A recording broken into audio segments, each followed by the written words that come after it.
ஜெகத்குருவே சரணம். மந்த்ராலய மகான் மகாபிரபு ஜெகத்குரு ஸ்ரீ ஸ்ரீ ராகவேந்திர சுவாமிகளுக்கு ஆத்மார்த்தமான நன்றிகளையும் வணக்கங்களையும் அவருடைய பொற்பாதச் சுவடுகளில் பணிவுடன் சமர்ப்பிக்கின்றோம். நீங்களும் உங்கள் குடும்பத்தாரும் இகபர சுகம் ஆனந்தம் அனைத்தும் பெற்று என்றென்றும் நல்வாழ்வு வாழ வேண்டும் என்பதனையே பிரார்த்தனைகளாக குருராஜுடைய பொற்பாத கமலங்களில் பணிவுடன் சமர்ப்பிக்கின்றோம். ஒரு ட்ரெயின் ஒரு ரயில்வே ஸ்டேஷனில் நிற்குது.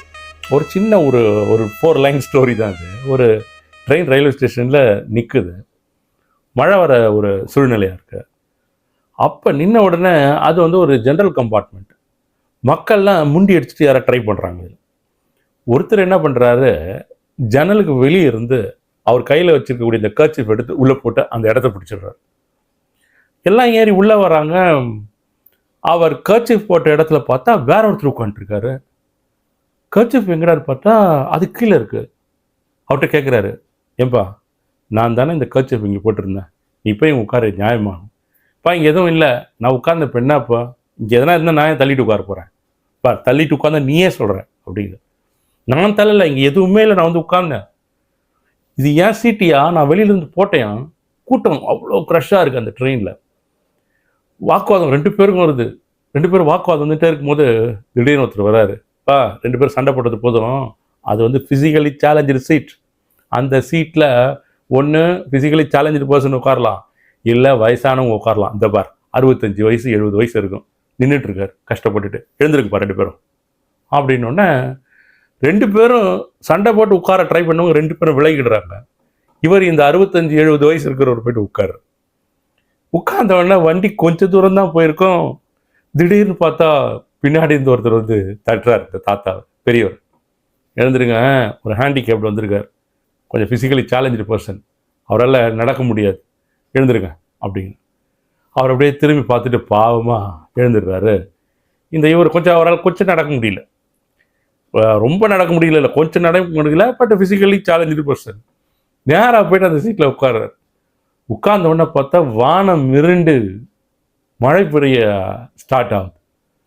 அந்த ஜன்னல் லாக் பண்ணலான்னா லாக் பண்ணவும் முடியல, இழுக்க முடியல கீழே அந்த விண்டோவை. சாரல் உள்ளே அடிக்குது. இவர் நனையிறார், அந்த ஃபிசிக்கலி சேலஞ்சு பர்சன். வேற வழி இல்லாமல் அவரும் எழுந்து ஓரமாக நின்றுடுறார். அந்த லாக், அந்த விண்டோ ஏதோ சம்திங் ப்ராப்ளம், ஏதோ ஜாம் ஆகிட்டு இருக்கு, கீழே இழுக்க முடியல. இவரும் இங்கே நின்றுடுறாரு. அந்த சீட்டு எம்டியாகவே போகுது. இவ்வளோ பேர் போராட்டவங்க எல்லாம் தனித்தனியாக விலகி நின்றுட்டுருக்காங்க. இது தாங்க லைஃப். தட்டு கொடுக்கப்படும், கொடுக்கப்படாமலும் போகலாம். அதில் ஏதாவது ஒன்று உணவு அதில் வைக்கப்படும், வைக்கப்படாமலும் போகலாம். வைக்கப்படலாம், வைத்துவிட்டு உங்கள் தட்டு உங்கள் கையிலிருந்து பிடுங்கப்படலாம். இங்கே எது எப்படி வேண்டாலும் நடக்கலாம். எல்லாமே நிகழ்வுகள் தான். நாம் எதுவுமே சொல்ல முடியாது. நம்முடைய முயற்சி, நம்முடைய நம்பிக்கை, அதுக்கு மேலே நாம் வைக்கக்கூடிய பிரார்த்தனை, இதெல்லாம் கூட்டி கழித்து பார்த்து இது இப்படி தான் நடக்கும் அப்படின்னு சொல்லிட்டு நம்ம முயற்சி பண்ணுவோம்.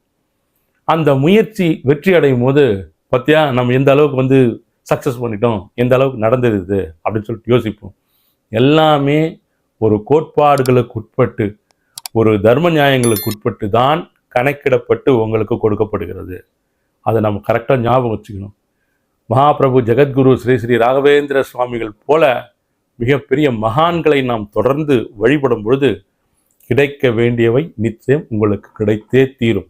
இதெல்லாம் சாதாரணமாக நடக்குங்க. இந்த பிரெயின் இருக்கு பாருங்க, இது என்ன சொல்கிறாங்க, சுமார் ஏறக்குறைய 2 மில்லியன் ஆண்டுகள் பழமையானதுன்றான். It is old. இதுக்குள்ள ரொம்ப பழசு, அந்த பழசு இது. இந்த பிரெயின் 2 மில்லியன் ஆண்டுகளாக தாத்தாக்கு அப்படியே கடந்து இப்போ நாமளும் அதை பற்றி கொண்டு அதுக்குள்ளே உட்காந்துட்டு அதை வச்சு ட்ராவல் பண்ணிட்டு இருக்கோம். சில பழக்க வழக்கங்கள்லாம் மாற்றவே முடியாது. சில பழக்க வழக்கங்கள் அது தொடர்ந்து பல காலமாக நடந்துட்டு வந்துட்டு இருக்கும். அது இயற்கையிலே நடக்கும். இப்போ எல்லாம் உட்காந்துருக்காங்க, ஒரு ட்ரெயினில் உட்காந்துருக்காங்கன்னு வச்சுக்கோங்க. ட்ரெயின் ஆர் பஸ் ஏதாவது ஒன்று, ஒரு 2 சீட்டு எம்டியாக தான் இருக்கும், உட்காரத்துக்கு இடம் இருக்கலாம். பட் ஒரு ஸ்டேஷன்லேயோ இல்லை ஒரு ஸ்டாப்பிங்லேயோ ஒருத்தர் ஏறி வரும்பொழுது அவரை உட்கார வைப்பதற்கு உட்காருங்கன்னு எத்தனை பேர் சொல்லுவாங்க? யோசிச்சு பாருங்க. ஐயோ இந்த ஆள் இங்கே உட்கார போனா இந்த சீட்டு காலியாக இருந்தால் கொஞ்சம் ஜாலியாக போகலாமே நம்ம. ஐயோ ஒரு ஆள் உட்காந்துட்டான்ப்பா. உட்கார்ந்த பிறகு அதுக்கப்புறம் என்ன ஆகும், பரவாயில்ல கொஞ்சம் லீனாக தான் இருக்கார், அட்ஜஸ்ட் பண்ணிக்கலாம். அதுக்கு அட்ஜஸ்ட் பண்ணிக்கும் மைண்டு. அதுக்கப்புறம் இன்னொருத்தர் வந்து இன்னொரு சீட்டு எம்டியாக இருக்கு, நானும் உட்கார்ந்தேன்னா அதுவும் ஓகே, இந்த பஸ்ஸில் வந்தால் இப்படி தான். அப்போ இந்த மனசு, இந்த பிரெயின், இது எல்லாமே என்ன பண்ணுது அப்படின்னா, எதிர்பார்ப்பு வச்சுட்டே இருக்கும். கிடைக்கிறத வச்சு அதுக்கு தகுந்த மாதிரி அட்ஜஸ்ட் பண்ணிகிட்டே போயிட்டே இருக்கும். அதனால தான் சொன்னோம் இது பழசு ரொம்ப. அப்போ புதுசாக எப்படி உட்புகுத்துறது விஷயங்கள்னா, ஜெகத்குரு ஸ்ரீ ஸ்ரீ ராகவேந்திர சுவாமிகள் போன்ற மிகப்பெரிய மகான்களை நாம் வணங்கும் பொழுது உருவாகும் எண்ணங்களுக்கு தடை கிடையாதுங்க. எது வேணாலும் கிரியேட் ஆகும். இதில் பதவி, செல்வம், உயர்ந்தவர், தாழ்ந்தவர் அப்படிலாம் கிடையாது. எல்லாம் மனுஷன், எல்லாம் மூளை, அவ்வளோதான். எல்லாருக்கும் அதுதான் கிரியேட் ஆகும்.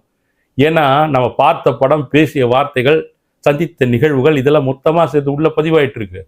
ஆனால் அதை தேர்ந்தெடுக்கக்கூடிய உரிமை அப்படிங்கிறது உங்ககிட்ட இருக்கு.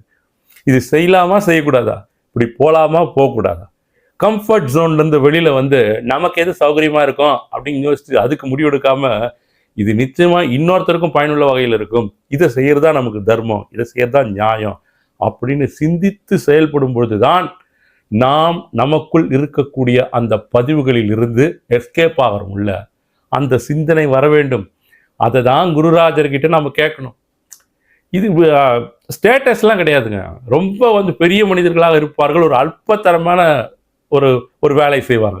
ஏதாவது ஒரு சிந்தனையாக இருக்கட்டும், செயல்பாடுகளாக இருக்கட்டும், செயல்பாடே செஞ்சிடுவாங்க. சிந்தனை செய்தால் கூட பரவாயில்ல, அந்த சிந்தனை செயல்பாடாகவே வெளியில் வந்துடும். எவ்வளோ நிகழ்வுகள் இருக்கு. அப்போ இதையெல்லாம் இனம் கண்டு கொண்டு இது நமக்கு உகந்தது கிடையாது, இந்த மாதிரி சிந்தனைகள் எல்லாம் நாம் குருராஜர்கிட்ட அவருடைய பொற்பாத கமலங்களை நோக்கி நாம் செல்லக்கூடிய பயணத்தின் தடை கற்கள் அப்படின்னு நினச்சிட்டு அங்கங்கே கட் பண்ணி விட்டுடணும். இது பண்ணாதான்ப்பா இது கிடைக்கும், இது பண்ணலன்னா வேஸ்ட், கிடைக்காது, அப்படிலாம் கிடையாது. ராயர் இருக்கிறார், அவர் என்னை பார்த்து கொண்டிருக்கிறார், நான் அவரை வணங்கி கொண்டிருக்கிறேன், என்னுடைய வாழ்க்கை பயணம் நடந்து கொண்டிருக்கிறது. முக்காலம் உணர்ந்த ஞானி, நான் சரியாக செய்கிறேன், சரியாக சென்று கொண்டிருக்கிறேன் அப்படிங்கிறது அவருக்கு தெரியும். அவரை மீறி எதுவும் கிடையாது. அதனால் அவருக்கு தெரியும் எந்த நேரத்தில் எது இந்த பக்தனுக்கோ பக்தைக்கும் தரலாம். இவனுடைய மார்க், இந்த மார்க் இருக்கு, இதை கொடுத்தால் அவனுடைய மனதுக்கு நன்மையாக இருக்கும், எதிர்காலத்திற்கு நன்மையாக இருக்கும் அப்படின்னு பார்த்துட்டு அப்புறமா தாங்க அவர் கொடுப்பார். அதனால தான் நம்ம சொல்லுவோம், குருராஜரை நாம் பிரார்த்தித்து ஒரு பாதையில் சென்று கொண்டிருக்கும் போது எதை பற்றும் எப்போதும் கவலைப்படவே வேணாம். அவருடைய திருநாமத்தை நாம் மனதார உச்சரித்தாலே போதும், அதிலிருந்து விலகாமல். எல்லாம் வருதுன்ற போது அந்த நேரத்தில் அவருடைய நாமத்தை உச்சரிப்பதோ அவருடைய ஆட்டோ ஒர்க்காக போயிடக்கூடாது, எல்லாமே மெக்கானிக்கல் ஒர்க்காக மாறிடக்கூடாது, ஆத்மார்த்தமாக இருக்க வேண்டும். அவ்வளோ பெரிய மகாபிரபு ஜெகத்குரு ஸ்ரீ ஸ்ரீ ராகவேந்திர சுவாமிகள்.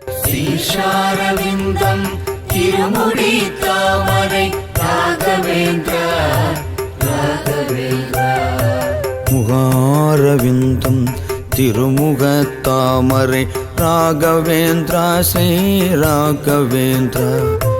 முகாரவிந்தம்